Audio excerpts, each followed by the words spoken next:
IELTS speaking test, how would you answer the question, what is the traditional clothing of your country?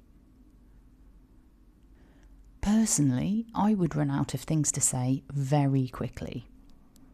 So, in this episode, we're going to explore various ways to expand an answer and achieve a higher score. Hi, my name's Vic, and this is episode 12 of the IELTS with Vic podcast. If you want a free copy of the podcast transcript, head over to my IELTS blog to request it. The link is in the show notes.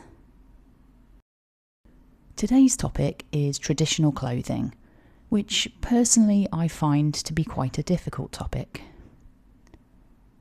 If a topic in the exam is difficult for you, you might want to buy yourself some time by using a filler sentence, so that you have a few seconds to think. Filler sentences are generic things we can say, so that we are demonstrating some English whilst quickly thinking of our actual answer. Here are a few examples of filler sentences that you could practice, ready to use them in the test. Oh gosh, that's a difficult question. Let me think a moment. That's an interesting question. I've never really thought about it. Oh wow, that's a tough one. Let me see. Those are all things you could say whenever you need to think before you start answering. It's good to practice saying them out loud so that they just roll off the tongue. That way, you're free to start thinking about your answer. Let's think about developing an answer then. First of all, it would be useful to state which country you're from, to give the examiner a context for the traditional clothing you go on to talk about. Also, if you decide to talk about traditional clothes from a particular region or culture within your country, you could make that clear too. If you're from a large or culturally diverse country, you might find it easier to talk about the traditional clothing that's more familiar to you. For example, I'm from X country, and I'm going to talk about the traditional clothing from the Northwest, which is where I'm from. To give my own example, I'm from England, and when I think about traditional clothing, the only thing that comes to mind is the kind of outfits worn by people who perform traditional dancing, such as Morris dancers. I will come back to what Morris dancers wear shortly, but next, let's just check a few important vocabulary words. Firstly, let's think about the word clothing. Notice the pronunciation. 2 syllables with stress on syllable 1. Clothing. Clothing. The word clothing is defined by the Cambridge Online Dictionary as clothes, especially clothes of a particular type, or those worn in a particular situation. Clothing is an uncountable noun, so we use it with the singular form is. For example, her clothing is very expensive.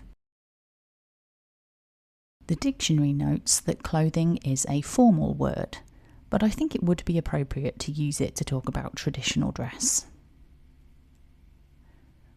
We also have the related word clothes, which is a frequently mispronounced word.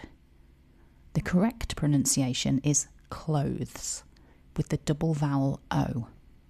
That's O as in go or blow.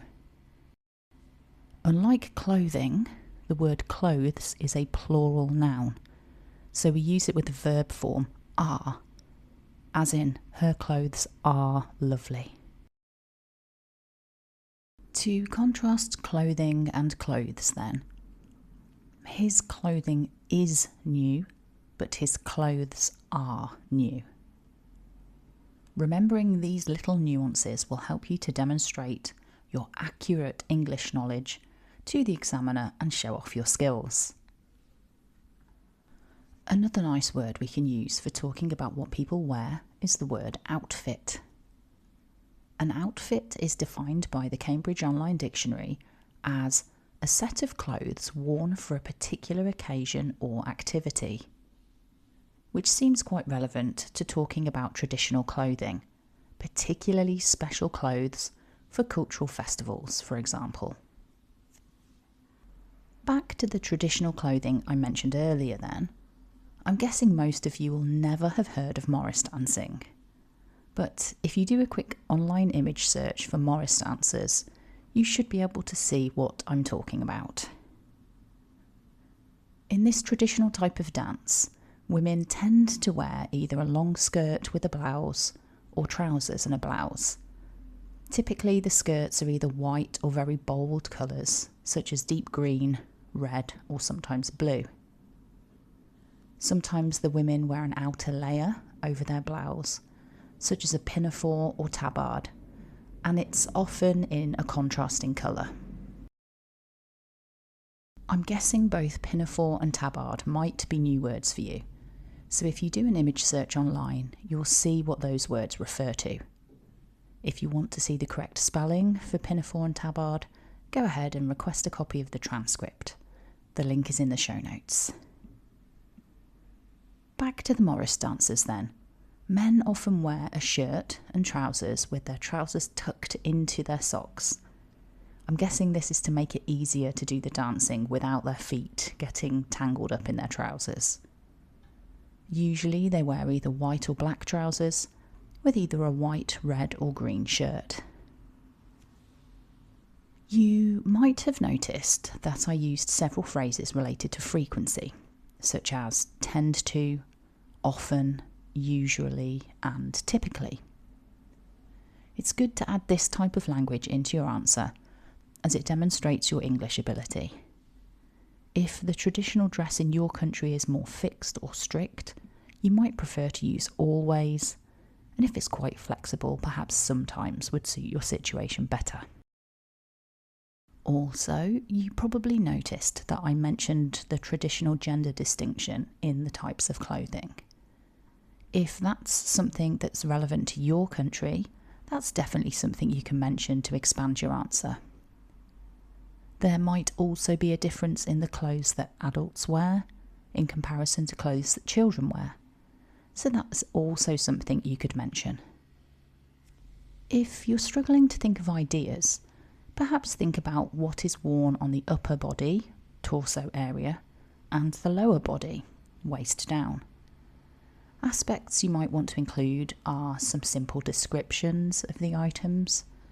Of course, you can mention the colour of the different items of clothing, and if there is a particular pattern or design of the material. If we're thinking about skirts and dresses, we can mention the length and how tight or loose they are. Similarly with trousers, we can talk about them being tight, fitted, loose, or baggy. With cropped trousers or shorts, we can again talk about them in terms of length and tightness of fit. We can have long shorts or short shorts, tight shorts or baggy shorts. You could also consider accessories such as hats and shoes. There are a few special accessories that Morris dancers wear too, such as colourful socks, which complement the aesthetic of the overall outfit. It's also quite common for them to have two large handkerchiefs or scarves, which they might wave around as part of the dance routine. Morris dancers might also wear one or two sashes of material over the shoulder and across the chest. I imagine there is a special significance to this, but personally I have no idea what that might be. This is a nice example of how the specific question we are asked on exam day can impact on our score. If I was asked about traditional food, I would have a lot more to say than if I had to talk about traditional clothing. Clothing is definitely a weak point of mine. So one thing you can do is to notice where your own weak points or knowledge gaps are and try to improve on those areas as part of your exam preparation. Also, if there is a special name for the type of clothing or people who wear it, then you might want to include that in your answer, like I did with the term Morris dancers. To summarise then, to start your answer you might want to use a filler phrase whilst you're thinking. Remember to include the clothing for the upper and lower parts of the body, and you can mention colour to expand your description. If there is a difference in the clothes worn by different genders, you might want to mention that. Or if there are different clothes for different age groups. You might also include adverbs of frequency to make it clear how fixed or fluid the clothing traditions are. And now that we're coming to the end of the episode, I highly recommend taking a few minutes to create your own example answer to the question, what is the traditional clothing of your country? If you like, you can post your answer in the comments, and then I can give you some feedback on it.